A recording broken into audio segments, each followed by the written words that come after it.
As young girls freshly out of school, we slowly awoke to a whole new reality. There were clear gender boundaries, limitations, and expectations. The declaration of our intent to climb Everest unleashed an avalanche of whys and no-nos. We were free to choose any path, but not the ones that would end up in the mountains.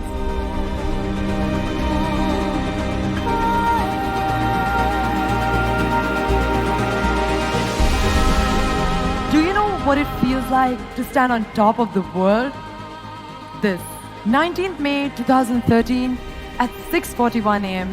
we created history as we together stood on top of the world Everest, becoming the first female twins ever to do so.